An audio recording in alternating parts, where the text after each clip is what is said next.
Split it right down, hopefully the middle. Wow. Like a jumbo seaweed-wrapped rice ball, Japanese food contains a treasure trove of delicious surprises. I'm here at Mitsuwa, a legendary Japanese supermarket in Edgewater, New Jersey, with a mission: to go beyond teriyaki and explore one of the most food-obsessed cultures on the planet.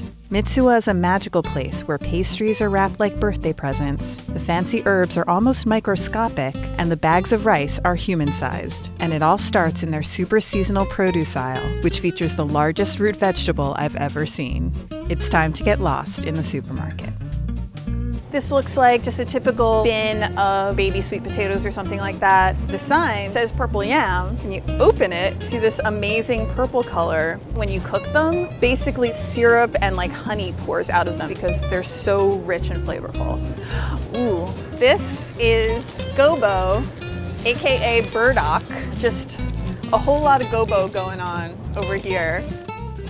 Huge part of Japanese cooking is about preserving vegetables. They usually have some combination of vinegar or salt fermentation. Boiled royal wild vegetables in water. There's a certain grandeur to this package of pickled vegetables that I don't think is entirely earned. You can come to Mitsuwa and get a jar of mold. That is what rice koji is. Rice kernels covered with a fragrant white bloom of Asparagus orze mold. Here we have whitebait, because it's usually used as a bait fish. You can still see the glint of silvery eyeballs just kind of staring back at you.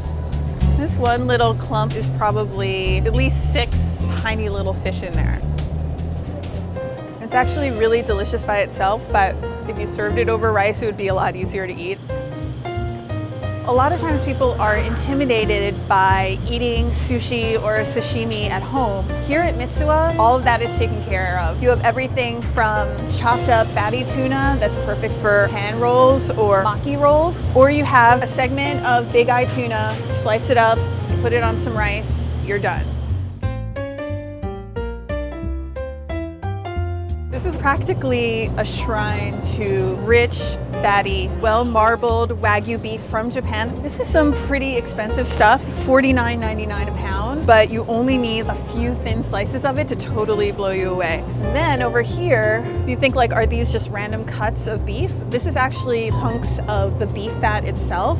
So if you are going to like grease a skillet, you start out with one of these pieces, free fancy Japanese Wagyu beef fat. With my hunger already triggered by a taste of tiny fish, I'm ready to delve into the endless snack aisles of Mitsuwa, where options range from the adorable to the strangely chewy.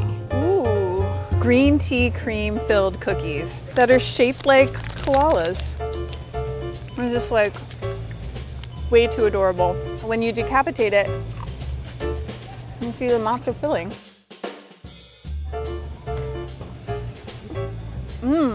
It's crushed black sesame seeds, which have almost like a nutty, chocolatey flavor to them. It's surprisingly good with a fish cake flavor.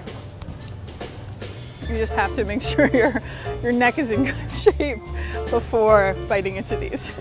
Seafood flavor snacks shaped like full moon. Really seaweedy. Nestled right alongside the aisles of Mitsuwa, you'll find a food court. But this isn't your typical shopping mall pit stop. It's a curated selection of vendors serving Japanese food to a mostly Japanese clientele, complete with rice balls made right before your eyes, freshly fried pork katsu, and shockingly lifelike plastic food replicas. Everything's made on premises, and it's, you guessed it, insanely good. So right now we've got some spicy miso ramen. I'm seeing rich pork belly over here, perfectly cooked ramen noodles, wood ear mushroom, some bamboo shoots that I'm sure are very flavorful. I'm just gonna start digging in.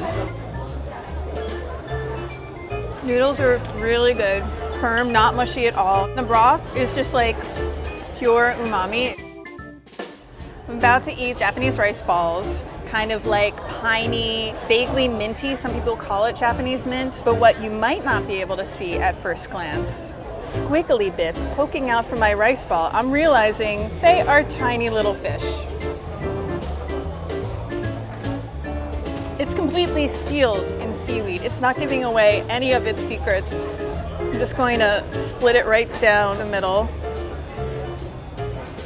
Wow.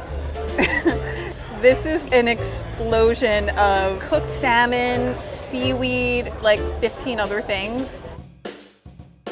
It's just like completely drenched in spicy mayonnaise, and it is so delicious.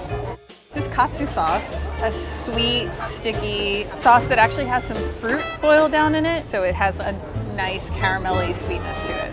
Panko is super crispy, pork is tender. It is like absolutely mind-blowing to me that you can get katsu of this quality in a supermarket. Then you have these balls of I know not what. I think there's a, oh shoot, I've trapped my chopsticks in it. The only way to escape is to eat it off my chopsticks, so. I can't eat this.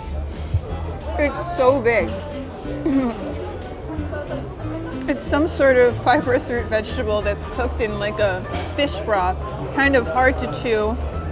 It's very floury. It's like a ball of hardened, week-old mashed potato that you've thrown in a fish broth.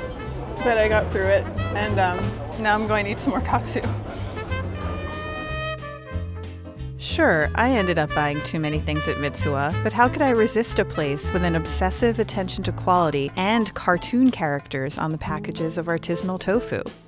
And I have no regrets. Like my unfortunate experience with that ball of mountain yam, I hope that my time at Mitsuwa keeps going and going and going.